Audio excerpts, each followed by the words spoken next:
What's up guys, my name is JDCup5 and welcome back to another player review on the channel today, and today we have the brand new Centurion Striker Evolution.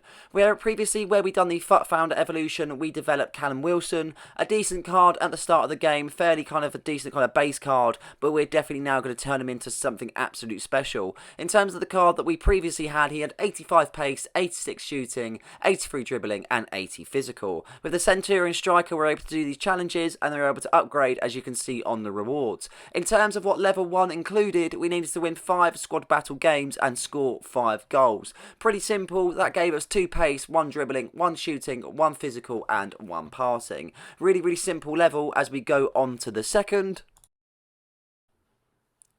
This included winning 10 squad battle games or kind of rivals or champions, and then scoring 5 goals in an active game. That upgraded another 2 pace, 1 shooting, 1 passing, 1 physical, and then we've got the high attacking work rate. So a real big upgrade, as you can see.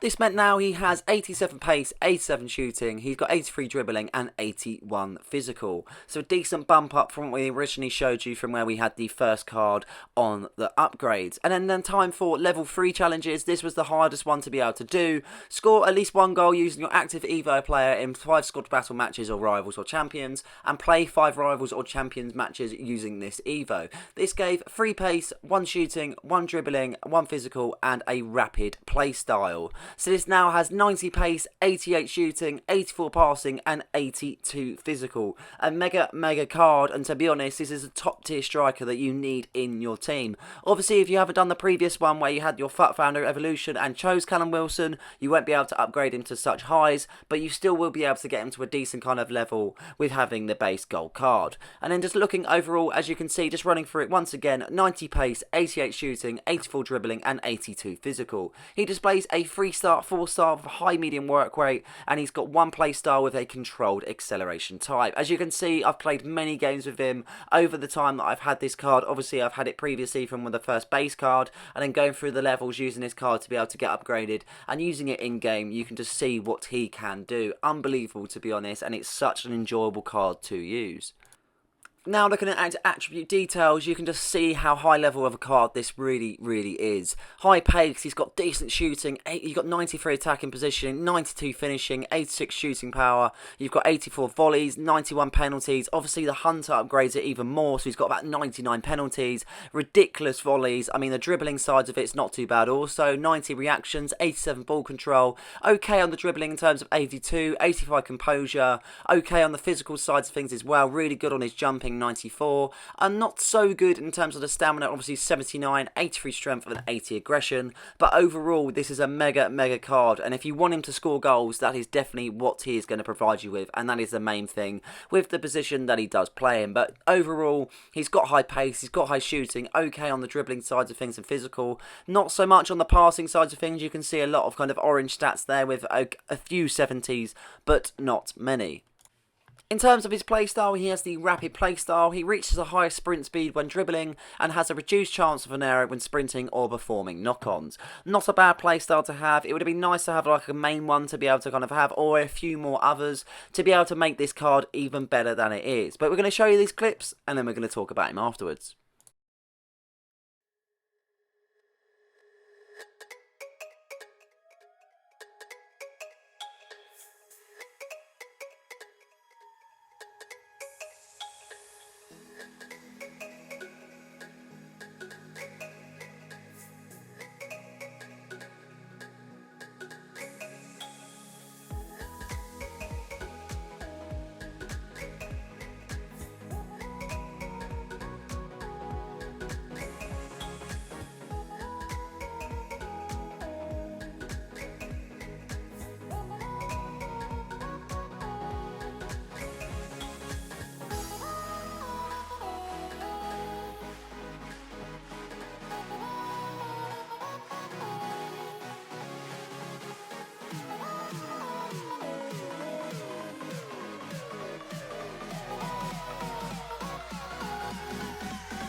After showing these clips then, we're going to talk about a few things I did and didn't like about this particular card. And this card is definitely a menace in front of goal, that is to be said. He is so underrated. People look at him and don't even think what he can provide on the pitch. But he does what he does best, and that's put the ball in the back of the net. In terms of the pros, I found finishing, pace, heading, physical and ball control as the best parts of his game.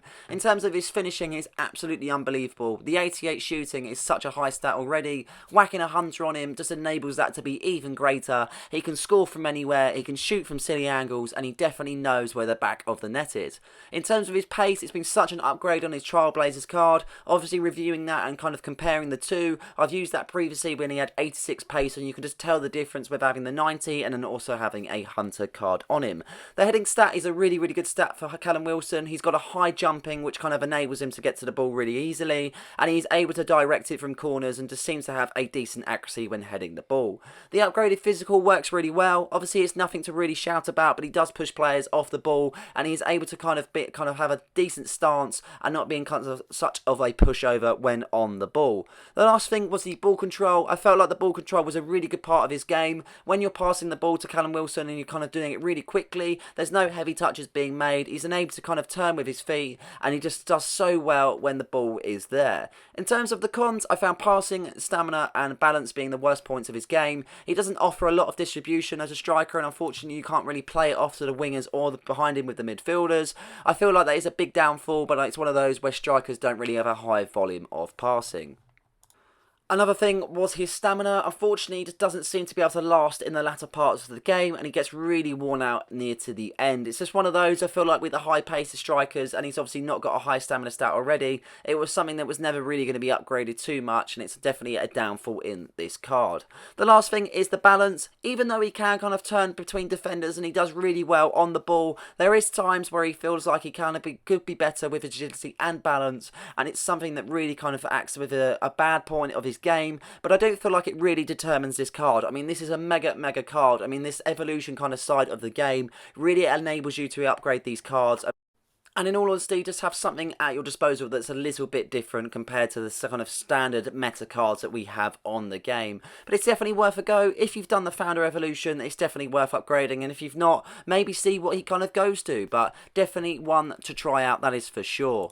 I hope you have enjoyed this episode though. If you want to watch any of my player reviews, they're all in my playlist. You can watch from back to front of what I've got, everything. I've got career modes, everything in terms of player reviews, all in my playlist. So definitely worth to check out on my channel. Please like and subscribe though for more content just like this one. And don't forget to hit the notification button so you never miss a video. Cheers.